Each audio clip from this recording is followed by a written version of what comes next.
Councilman Andre Dickens wins Atlanta mayor race over Moore.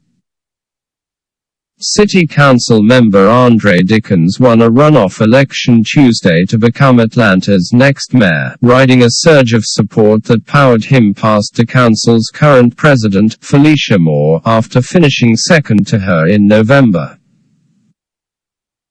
Dickens won a campaign dominated by concern over rising violent crime in the city, arguing he would be more effective than Moore, who had often been a sometimes lonely critic of previous mayors in her 20 years on the city council.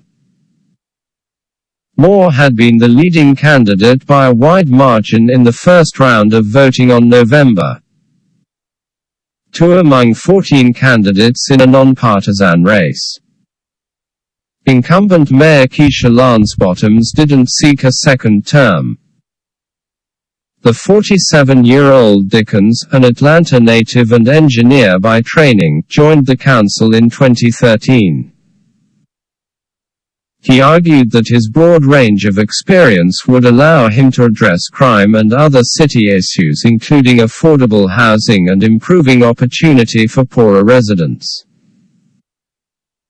Other issues in the race included bolstering struggling city services and keeping the wealthy Buckhead neighborhood from seceding.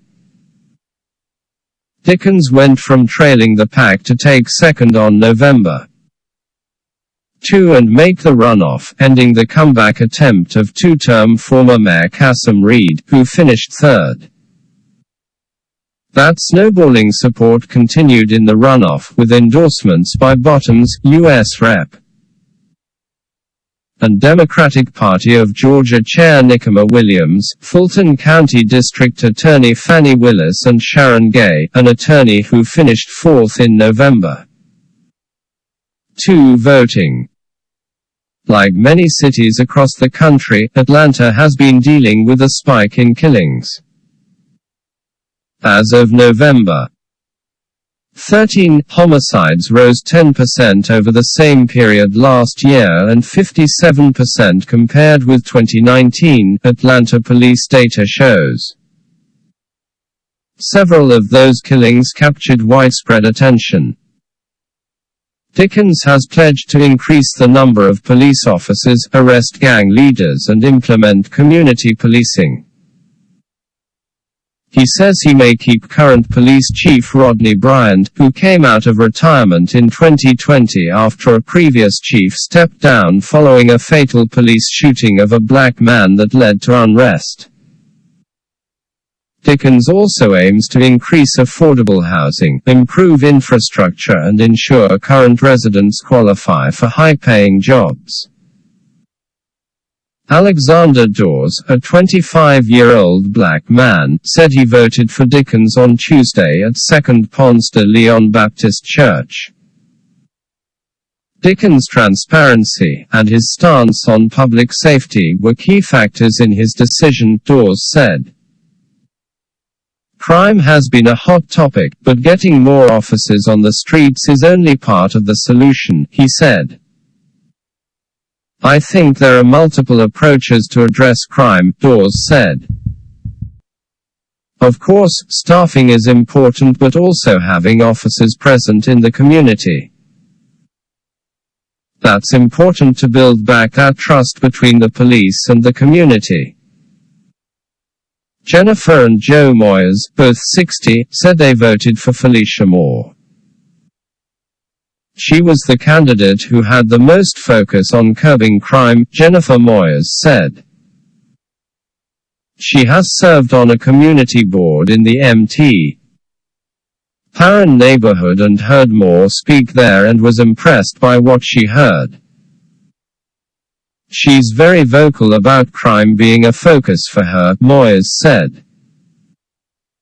Some opponents of Moore attacked her as the favorite of white voters, a frequent tactic in a city where many white and black voters are divided by income and geography.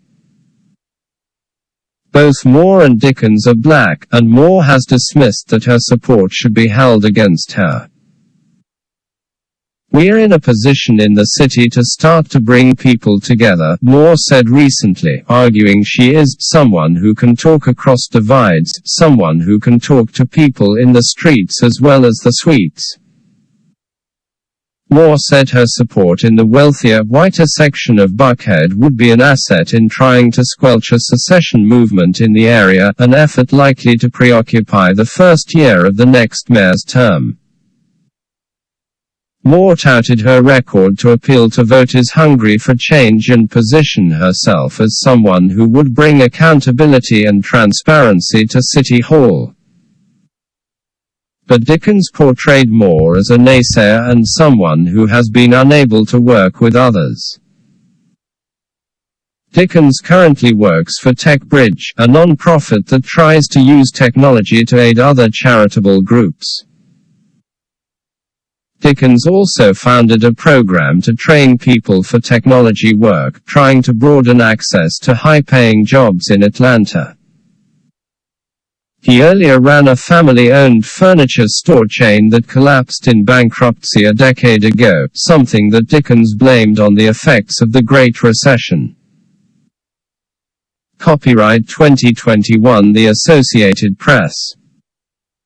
All rights reserved. This material may not be published, broadcast, rewritten or redistributed without permission.